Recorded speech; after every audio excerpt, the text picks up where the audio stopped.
Good morning students. अब आज का जो टॉपिक जो हम ले रहे हैं वो है टाइप्स ऑफ यूनिट सेल।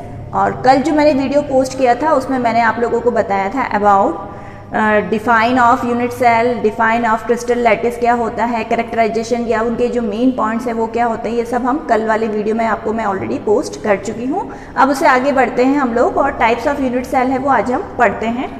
अब टाइप्स ऑफ यूनिट सेल को अगर मोटे मोटे तौर पे देखा जाए तो दो हम पार्ट्स के अंदर डिवाइड कर सकते हैं, दो कैटेगरी के अंदर डिवाइड कर सकते हैं। इसमें पहला तो है प्रिमिटिव यूनिट सेल और दूसरा है यहाँ पर सेंटर्ड यूनिट सेल। अब प्रिमिटिव यूनिट सेल जो सबसे पहला जो यूनिट सेल है जिसके बारे में बताया गया था वो था प्रिमिटिव यूनिट सेल। अब होता किस तरीके का है, बहुत सिंपल है इसके अंदर कि यहाँ पर जो कांस्टेंट पार्टिकल्स होंगे वो सिर्फ और सिर्फ कॉर्नर्स के ऊपर ही प्रेजेंट होंगे।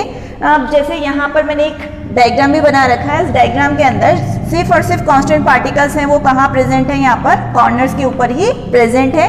और कल भी मैंने बताया था कांस्टेंट पार्टिकल्स क्या होते हैं। कांस्टेंट पार्टिकल्स एटम भी हो सकते हैं, मॉलिक्यूल्स भी हो सकते हैं और आयंस भी हो सकते हैं। अब मैं इसको एक एग्जांपल के तौर पर, जैसे कि मैंने कल भी एक बुक के थ्रू आपको बताया था। अब जैसे इसके अंदर 8 कॉर्नर्स हैं, 1 2 3 4 5 6 7 और 8। तो कांस्टेंट पार्टिकल्स भी यहाँ 8 कॉर्नर्स के ऊपर ही प्रेजेंट होंगे और कहीं पर भी यहाँ पर पार्टिकल्स है वो प्रेजेंट नहीं होंगे। तो ऐसे टाइप की यूनिट सेल जो होगी उसको हम कहेंगे प्रिमिटिव यूनिट सेल।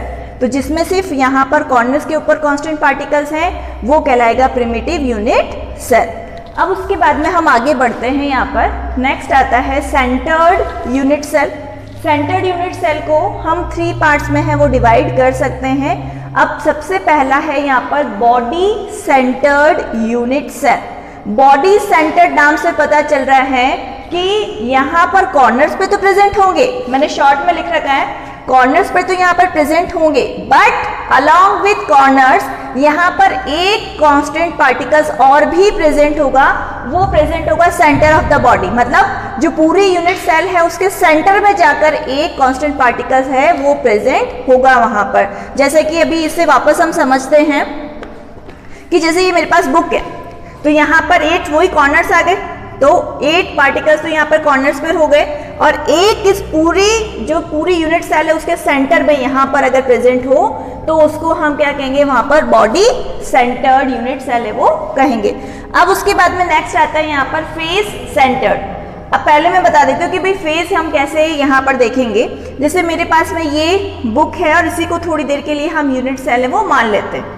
अब यहाँ पर कॉर्नर्स तो मैंने आपको काउंट कराए थे, कितने कॉर्नर्स हो रहे थे, 8 कॉर्नर्स, 1 2 3 4 5 6 और 7 और 8 कॉर्नर्स हो रहे हैं। अब फेस क्या होगा, ये पूरा एक फेस हो गया, तो कितना हुआ, 1 2 3 और ये 4 5 और ये 6। तो टोटल फेसेस कितने हो गए, 6 हो गए। तो यहां पर फेस सेंटर्ड के अंदर, फेस सेंटर्ड मतलब फेस का सेंटर, अब चाहे ये हो चाहे ये हो चाहे ये हो चाहे ये और ये, तो टोटल यहाँ पर 6 यहाँ पर और कांस्टेंट पार्टिकल्स प्रेजेंट होंगे। वो कहाँ प्रेजेंट होंगे, फेस के सेंटर पे। अब 6 फेसेस हैं, एक यहाँ आ जाएगा, इसका सेंटर ये हो गया, इस पूरे फेस का सेंटर ये हो गया, इस पूरे फेस का सेंटर ये हो गया, इसी तरीके से इस पूरे फेस का सेंटर ये हो गया। तो टोटल 6 इस तरीके से कांस्टेंट पार्टिकल्स और भी होंगे along with the particles present at corners. तो ये हो गया हमारा फेस सेंटर, तो मैंने शॉर्ट में लिख रखा है यहाँ पर corner plus centre of face. ठीक है, अब लास्ट आ जाता है हमारा एंड सेंटर्ड यूनिट सेल।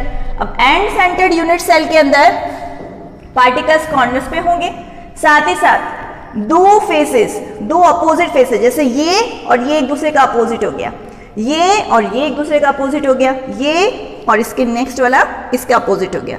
इनके बीच में कहीं पर, जैसे अभी मैं मान के चल रही हूं कि ये और ये एक दूसरे के अपोजिट है, तो इनके बीच वाली जो जगह होगी, इन दोनों के बीच वाली जो जगह होगी, या बीच में कहीं पर, यहाँ बीच में कहीं पर जो जगह होगी इन दोनों के बीच की, वहां पर एक सेंटर के ऊपर एक कांस्टेंट पार्टिकल है वो प्रेजेंट होगा। तो यहाँ पर कॉर्नर पे तो है ही है और साथ ही साथ दो अपोजिट फेसेस के सेंटर में भी एक पार्टिकल है वो प्रेजेंट होगा। तो सबसे सिंपल प्रिमिटिव तो याद रखना ही है, क्योंकि कॉर्नर पे तो सब जगह आ रहे हैं। कॉर्नर्स के अलावा बॉडी सेंटर मतलब बॉडी के सेंटर पे, फेस सेंटर मतलब फेस के सेंटर पे, एंड सेंटर मतलब दो अपोजिट फेसेस के सेंटर पे। तो अगर इस तरीके से अरेंजमेंट होता है तो उनको उसी टाइप से उनका नाम है वो दे रखा है। तो बहुत सिंपल सा टॉपिक है, बहुत इजी टॉपिक है। एक बार दो बार आप देखोगे तो बहुत अच्छे से आपको समझ में आ जाएगा। एग्जाम्पल्स के थ्रू समझना, आपके पास में बुक कॉपी जो भी अवेलेबल हो उसके थ्रू जब आप उसको समझोगे तो और ज़्यादा आपको इंटरेस्टिंग भी लगेगा और ज़्यादा समझ में भी आएगा।